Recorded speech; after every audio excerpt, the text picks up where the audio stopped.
And before beginning, I would love to hear from you if you are seeking financial advice or have questions. I've put together a very short Google Form survey, the link is in the description, and I'm really interested to hear what your single most important financial advice question is. I have some terrific quotes for you folks today from David Einhorn. Einhorn is the manager and co-founder of Greenlight Capital. Einhorn's success as a hedge fund manager lasted for about 15 years through the dot-com bubble and the financial crisis until running into tougher trading during the past decade. Einhorn categorizes himself as a value investor and runs a mostly long-short equity fund. My first quote has Einhorn give something of a definition of an investor. As an investor, my job is to figure out what will happen, rather than what should happen. Einhorn started very small. He and a partner quit their jobs at a young age to start Greenlight in Manhattan. He tells us, "When I started, it was me and another guy in a 130 square foot office. I had to suck in my gut to get around my desk and get into my chair. We were in a T-shaped desk with computers facing each other, and we shared the same AOL email account. We sent the monthly result that I personally wrote via fax machine seated on top of a radiator." Einhorn makes constant mention to critical thinking as a necessary ability for a successful investor. He explains a little deeper in this next quote. "We take the traditional value investor's process and just flip it around a little bit. The traditional value investor asks, 'Is this cheap?' And then, 'Why is it cheap?' We start by identifying a reason that something might be mispriced. And then if we find a reason why something is likely mispriced, then we make a determination whether it's cheap." I get a great laugh out of this next quote. Where exactly did the Greenlight name come from?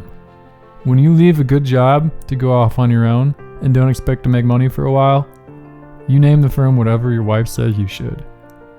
What about looking over your portfolio? Einhorn sheds some light on how he watches his positions and manages risk. We don't stick to our guns. We reassess constantly. When the positions don't work and go against you, the presumption isn't that we're right, the presumption is that we might have missed something. You have to go back and think about it again and again.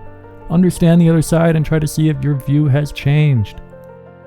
Einhorn was critical of the accounting books during the financial crisis, and he is critical today. He laments about corporate accounting in this next quote. "Critical analysis of accounting? That is something people have basically given up on. It's not something anybody's interested in. Companies with ethic are going to do their accounting correctly, and companies that don't, won't. There's nothing to limit that." Einhorn's fund has had a really rough go in the past decade or more. His main fund was reportedly down a whopping 30% in 2018 and has lost money over an extended period. Here he's caught maybe in a moment of heavy pessimism about his strategy's future. Value investing might never come back. There have been some serious changes to the market structure. Most of the value investors have been put out of business. Most participants today don't know how to do value, aren't allowed, or they have a quantitative system. Einhorn later gave another reason why the world is different now, and it has to do with the proliferation of passive buy and hold investing. The world has moved passive. The absence of people doing valuation means no one knows what anything is worth. Einhorn is an excellent poker player. He's placed in tournaments with professionals and champions, even given his earnings away. Here he explains some of the differences between poker and investing. With poker, you have a resolution of the hand within a couple of minutes, whereas even if the thought process of investing is very much the same, you're looking at an outcome that could be 2, 3, 4, 5 years from when you made the original decision, and the mindset related to that is very different. And before you listen too deeply to Einhorn about the death of value investing, know that he's telling his investors that he still holds faith in his approach. Value investing over time has worked. We think this is the best and right way. It's not going to be true every day and in every environment. Despite his poker playing prowess, Einhorn often likens investments to puzzles. Here he explains his passion for the markets and investing. "I love trying to solve the puzzles. I love trying to find the investments, the moments when we have a difference of opinion. The most exciting part is when you think you figured out the joke. You're a part of the joke, you're about to deploy capital, and watch it all happen."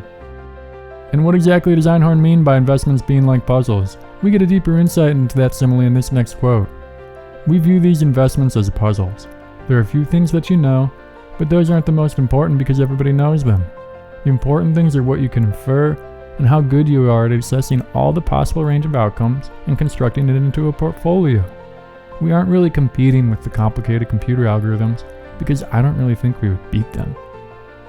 Puzzles, poker, good runs and bad. Einhorn lets off a word of warning that I'll leave you with. Any stock investment can turn out to be a loser, no matter how large the edge appears. Thanks a lot for watching, and don't forget to fill out the survey in the description if you are after financial advice.